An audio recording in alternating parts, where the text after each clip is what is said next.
दोस्तों और भक्तों, आज इस वृतांत में मैं आपके सम्मुख पदवंदन भक्ति के आचार्य कहे जाने वाले श्री अक्रूर जी, जो कि भगवान के परम भक्त कहे जाते हैं और भक्तमाल के टीकाकार यानी कि नाभादासकृत भक्तमाल के टीकाकार श्री प्रियादास जी के अनुसार इन पंक्तियों में उन्होंने अक्रूर जी के बारे में जो वर्णन किया है वो इस प्रकार है।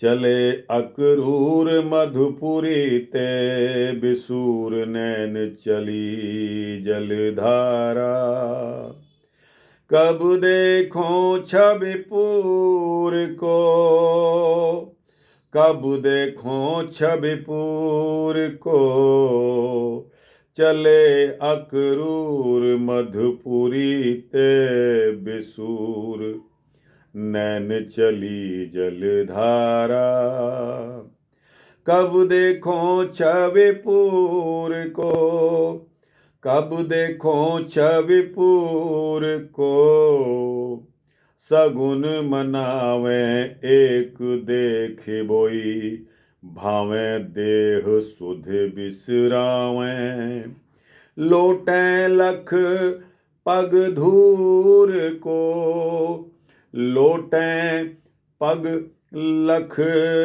धू, लोटे लख पग धूर को, लोटे लख पग धूर को, लोटे लख पग धूर को, चले अक्रूर मधुपुरी ते बिसूर नैन चली जलधारा, कब देखो छबिपुर को, कब देखो छबिपुर को।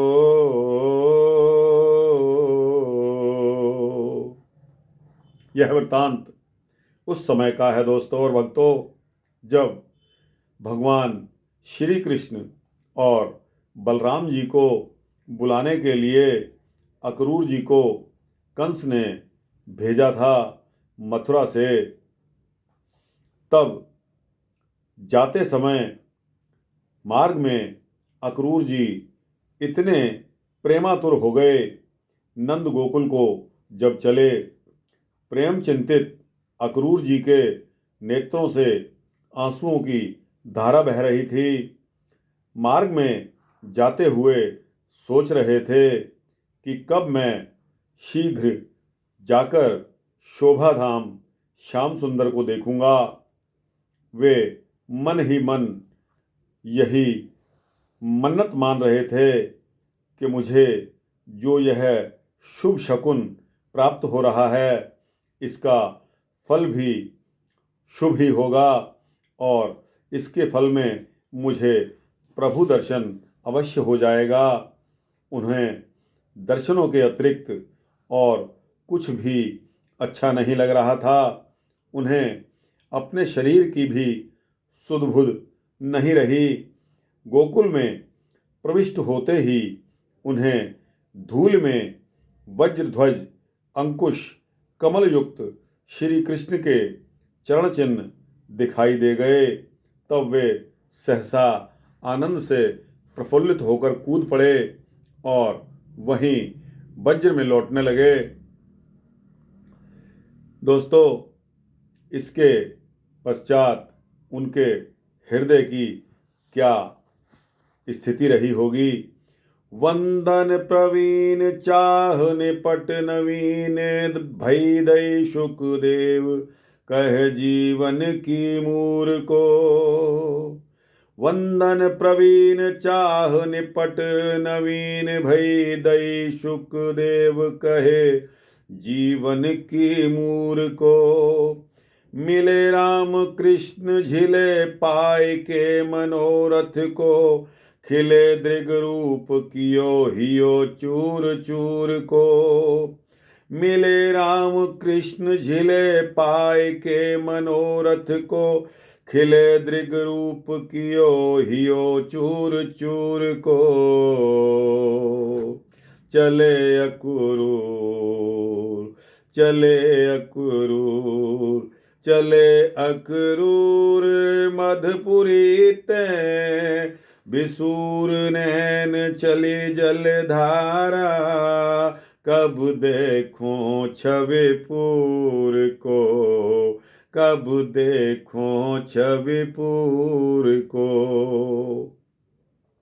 वंदन भक्ति में अत्यंत प्रवीण श्री अक्रूर जी के हृदय में बिल्कुल नई प्रेममयी एक अभिलाषा प्रकट हो रही थी। श्री शुकदेव जी ने श्रीमद् भागवत में उस उत्कंठा का वर्णन किया है जो भक्तों के जीवन में भक्त रूपी प्राणों के लिए संजीवनी बूटी है। बलराम और श्री कृष्ण दोनों भैया बड़े ही प्रेम से अक्रूर जी से छाती लगाकर मिल रहे हैं। अक्रूर जी ने मार्ग में जितने मनोरथ किए थे वे सभी पूर्ण हो गए। प्रभु की रूप माधुरी से उनके नेत्र आनंद से खिल उठे। अक्रूर जी ने अपने हृदय को प्रेमाद्र करके प्रभु में लीन कर दिया। दोस्तों, इसके अतिरिक्त भी अक्रूर जी से संबंधित भक्तमाल में विवरण दिए गए हैं जो कि आपको अन्य किसी अवसर पर सुनाऊंगा। दोस्तों, यह था श्री अक्रूर जी जो कि मैसेंजर बनाकर कंस द्वारा भगवान श्री कृष्ण और बलदाऊ जी को बुलवाने के लिए भेजा गया था, मगर अक्रूर जी तो ठहरे भगवान के परम भक्त। वो रास्ते में इस तरह सोच रहे थे कि किसी तरह कंस का हुक्म, कंस का आदेश, कंस का ऑर्डर भी मैं बजा लाऊं और भगवान श्री कृष्ण बलदाऊ जी के दर्शन भी कर लूं, जिससे मेरा लोक और परलोक दोनों ही सुधर जाएं। दोस्तों, कितनी अच्छी सोच थी अक्रूर जी की।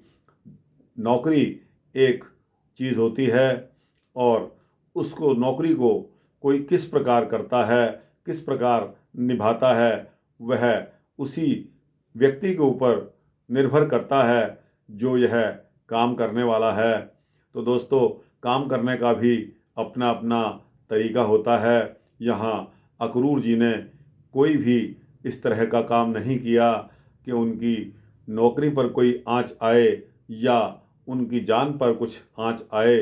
तो दोस्तों, यह निर्भर करता है भक्त किस प्रकार की भक्ति करता है, चाहे वह किसी भी खेमे का क्यों ना हो, किसी भी दल का क्यों ना हो।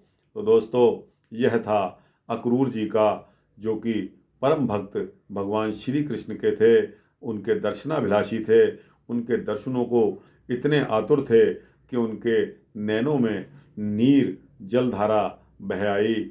इसी के साथ यह वृतांत संपूर्ण होता है। दोस्तों और भक्तों, अगर यह वृतांत आपको अच्छा लगे, इसको लाइक करके शेयर अवश्य करना। जो आपके द्वारा शेयर किया जाएगा आपके दोस्तों को पढ़कर भी अच्छा लगेगा, उसका परोपकार आपको मिलेगा, उसका फ़ायदा, उसका लाभ जो आपको मिलेगा वो परोपकार यानी कि मोक्ष होगा। और दोस्तों, इसी प्रकार के वृतांत सुनने देखने के लिए मेरे चैनल को सब्सक्राइब कर देंगे तो आपको समय से इस तरह के वृतांत मिलते रहेंगे। दोस्तों, इसी के साथ ही आज का यह वृतांत समाप्त करता हूँ। आज्ञा दीजिए। धन्यवाद। जय श्री राम।